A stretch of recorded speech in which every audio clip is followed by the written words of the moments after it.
Has Joe Hockey lost his mojo? Well, that appears to be what Labor was testing in Question Time on Tuesday. Before the winter recess, Labor directed its budget-related questions almost exclusively to the Prime Minister.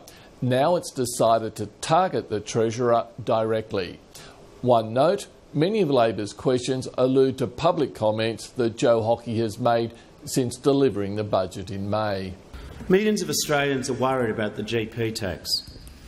So, Treasurer, is it the case that patients wouldn't be hit by the Medicare co-payment if they have chronic illnesses? Well, it was outlined in the budget papers, and absolutely right, in relation to chronic illnesses. In relation to the claim it's a GP tax, he's wrong. He's wrong. It's a payment for service. Is it the case that the Treasurer's electorate of North Sydney has one of the highest bulk billing rates in Australia? The national rate is 82.9. At various times, North Sydney has been quite high. It's not high at the moment. I'll tell you why. Why is that funny? The coalition is up for fixing the budget. The coalition is up for fixing the economy, and the coalition is up for fixing the mess that Labor created. In relation to the government's GP tax, are people in a position now where they're not prepared to give up a couple of cups of coffee in order to take a sick child to the doctor? If we want Medicare to deliver all that we expect into the future, we need to make a contribution now.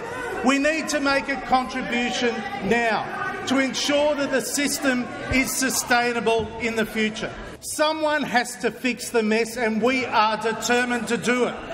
We will not engage in internet generational theft when it comes to the treatment of the budget. Treasurer, is the GP co-payment a tax by any other name? We are asking Australians to pay $7 when they go and visit a GP, and that goes to the GP. The bottom line is it is a payment for service. Madam Speaker, on direct relevance, if it helps, on the 13th of May on 7:30, the Treasurer did agree. The member will resume his seat.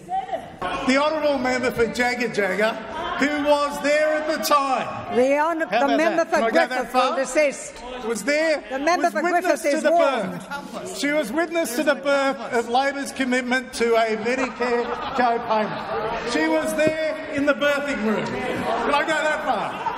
There in the birthing room. But of course there is no prouder dad than the member for Fraser.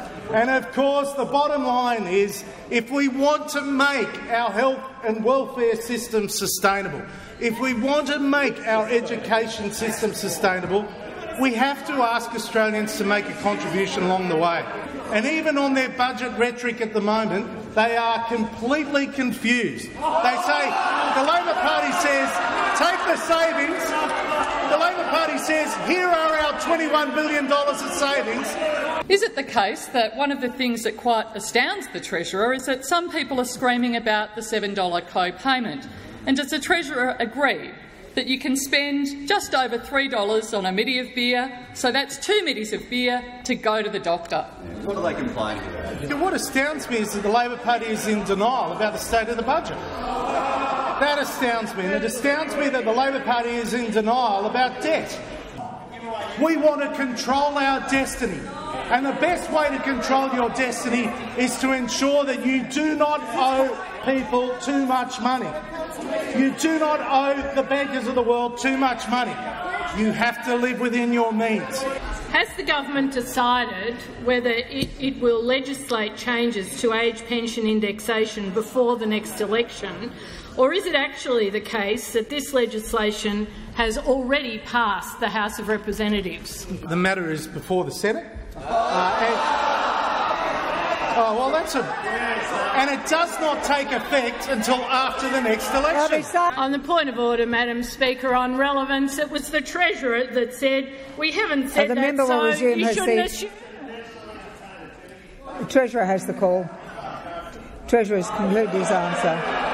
Is it really the case that the poorest people either don't have cars or actually don't drive very far in many cases?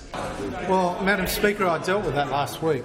And the reason why we are putting in place, and we want to put in place, a policy that asks Australians to contribute 1 cent more for petrol is because we need to build the roads that make life easier for Australians. I've waited patiently. I just want to know one thing, Treasurer. Do poor people have cars and do they drive them? And do you know what you're talking about? Is it the case that his fuel tax is a progressive tax? I couldn't find it in here. They bought them all to stop us from reading them. I understand it's selling quite well. And I'm betting it's going to sell better than the member for McMahon's book as well.